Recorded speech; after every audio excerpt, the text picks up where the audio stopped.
many kids do you have? Oh, I have no kids. Girl, look at this figure. Hold up. I know you don't know too much about it, but like, let me tell you something. I don't even know how to talk to kids. Like, I'm telling you about a figure.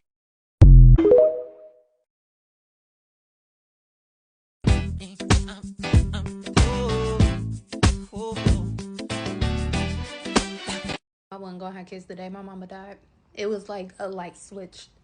I knew that I had no desire for motherhood the day my mama died. It was really that simple for me. My mother dying changed the entire trajectory of my life. And I noticed that a lot of people do not like that answer for some reason, which are a lot of wonderfully strong women, because I think you have to be strong to raise children without the support and help from your own mother. And I'm not even talking just babysitting. I'm talking when I'm panicking or I'm scared, my mother is there to calm me down. When I'm going through postpartum, my mom is pulling up and she's helping with the cooking, she's helping with the cleaning, because I know my mother and that would have been my mom. My mom would have been that mom.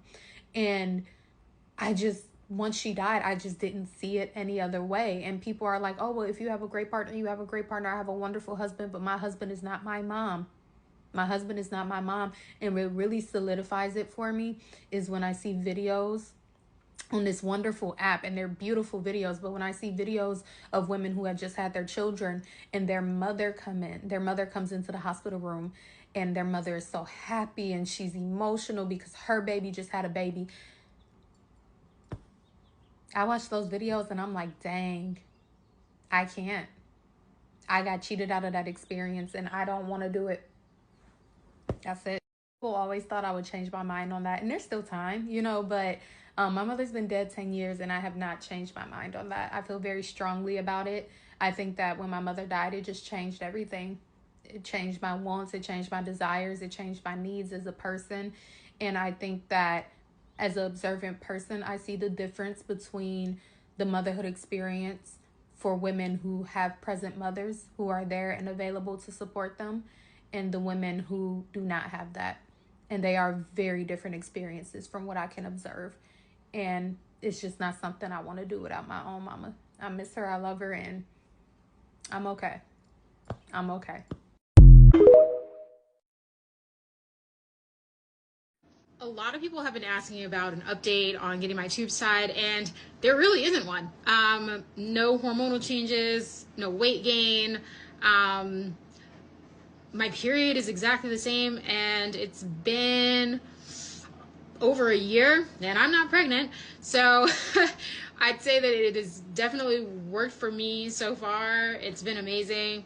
If you need an update on the scarring, I can also show you that that's faded pretty nicely without me doing really anything. And yeah, that's it.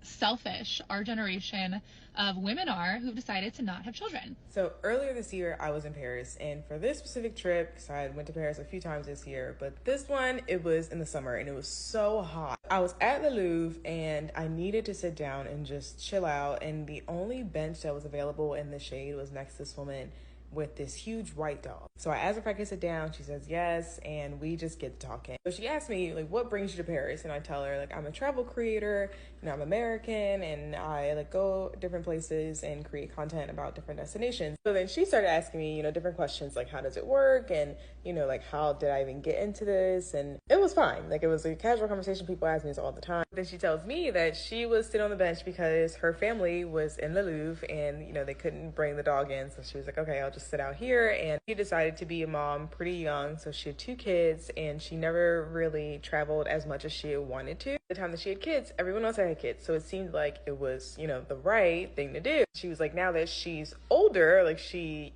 wants to travel, but at this point is like a little scared because she's obviously older and like can't do the same things that she used to be able to do when she was probably like my age. So naturally she asked me, did I want to have kids? And I was like, oh no, like it's not for me, but I do want a dog. So then I started asking her, like, what is it like to have a dog and travel with your dog? So we're talking back and forth. It was a very nice conversation. She was very sweet. Her family was super nice because I met them after they came out of the museum. But what I liked about the conversation was that she wasn't pushing any of her motives or beliefs onto me as if I had to make the same decisions that she was making. And I respect the mothers who will just lay it all out, make it very plain and clear for anyone. Because If you think about it, there is no reason for you to criticize someone else for not making the decisions that you made if you are happy with the decisions that you made. The women that the original creator was talking about are very obviously projecting, and sweetie, we can all see it. Let me go ahead and debunk some myths about people who are child-free by choice. People without kids hate kids. No, I actually respect kids. I respect them as human beings. I don't look at a child and go, this is a child and they need to listen and la la. I go, this is a mini human being who is new to the earth and who is learning. And I respect them as human beings and not just as children. And what does that mean? That means I'm not going to treat them as props or decorations or cash cows to make the family money, because I respect autonomy, especially in kids. And I just respect the fact that they didn't ask to be here. They didn't ask to be here and they're here. Another myth, we're going to end up dying alone. I want to hold your hand with a napkin in between it when I say we're all dying alone. You don't know if your life is going to even get that long. You don't know if your child's life's going to get that long. Life is not guaranteed. I don't think we take life and death seriously enough as a society. And the fact that you can even make a statement thinking that you have a future shows me you don't value life and how fragile it is. You don't know if you're going to make it to that age. You don't know if that child is going to make it to that age. You know nothing. There's this creator on here that made a TikTok saying about how like the childless are ungovernable. And I think the movement is called like antinatalism,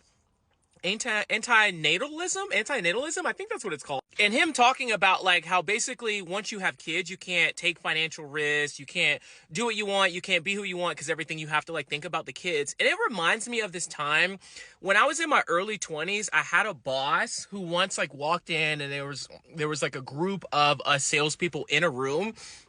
And I'll never forget the time she literally was like, yeah, I love when y'all have mortgages and I love when y'all have kids. Obviously, I didn't have either at the time. She was like, I love when y'all have mortgages and I love when y'all have kids, because that basically means you're like committed to work for me. And that never escaped my mind, where she was basically saying like her most loyal employees like have mortgages and have kids, and I don't have either. And I think that's why, I mean, I've definitely always been like anti-kids since my like teenage years. And of course, everybody's like, you're going to change your mind, you're going to change your mind. And I'm 32 now, and I unequivocally never, ever want kids because I love my freedom so much. But that's just a little nugget that I want to leave you with.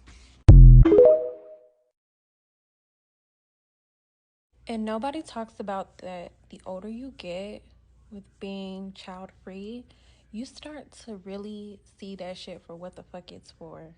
Like, you, and mind you, children are a blessing. I love kids. I'm child free, but I'm not a child free kid basher. I actually like kids, and that's something I would want to have. You know, I wouldn't mind having it, but like, what? Who? What human? It's like, what man have I ever met in this lifetime that I would feel that urge to want to do that for? Like, who's doing this? Why? What? For what? Because that should be sounding like a scheme that Ty set up, and I'm not. Who finna do that? Huh?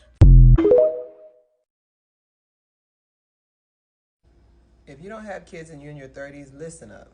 Let me tell you something. I just got little girls at a family event. So I'm 34 and I do not have children. And for some reason, that means I do not have maturity.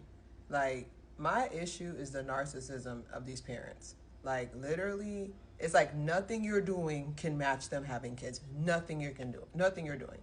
And my thing is, if parenthood was so lit, why do you have to keep telling it? I live in a house. Do you think I'm going to my friends who have an apartment and saying, you need to buy a house right now? I don't care if you don't have the money for it. You need to buy a house. I don't gotta do that. Being in a house is lit. Rent due on the 1st, mortgage due on the 16th. How you doing? Okay. I don't know. I'm just tired of them thinking that because you don't have a kid, you're not mature yet. Like, it's the narcissism, bro. Like, it's the elitism. Like, they look at you in pity. I was like, why are you looking at me in pity? I'm well slept. I'm well groomed.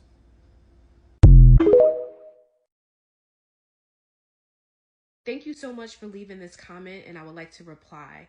First, kudos to you for doing what is best for you, and congratulations on your desire to adopt. I want to be careful making your experiences so very macro. And so, yes, there are child-free individuals who die alone, who don't have any friends or family checking on them. However, there are also parents who have children, whole families, and they are not being checked on either. How crazy it is to carry a child for 9 months, bring them into this world, care for them, and then those same children become adults and they're not visiting their parents, calling their parents, or checking in on their parents. And guess what? Those parents, they die alone. So it happens to parents, it happens to child-free individuals. However, having children thinking that is going to be guaranteed that those kids are going to be with you when you transition, I just think it's a slippery slope. We hope that, right? We want children to honor their mother, honor their father. However, we know there are a lot of children who don't. So I just wanted to share my perspective. Peace. People that are married and don't have children and don't want children, they are really the ones that got life figured out. And they don't get enough credit. Because, like, I don't envy many, but I envy you motherfuckers. Y'all, yeah. I know your motherfucking house is clean. I know it's quiet. You guys don't spend no Saturdays at basketball games. You guys spend Saturdays drinking tequila and eating hot wings, I would think. You guys probably plan vacations so easy and elegantly. You're not looking for, a babysitter. Probably just get up and fucking go. All your fucking PTO time is used on yourself. But, like, no, seriously, though, it's a beautiful thing when I see couples that are married and don't have children, because I know society is always on people's backs about having kids because they act like it's the fucking pink slip to a Benz to have a damn baby. And I am a mother, and yes, I'm still gonna say that. But folks who are married and don't have kids, like, that's some real love. Because especially if y'all last 15, 20 years. Like my coworker, he been married for 30 years, and he said they never wanted children. And every time I turn around, him and his wife is on vacation. He's never getting interrupted in a Zoom meeting. I know that much. Yo, yeah. So if you married with no kids, you did that.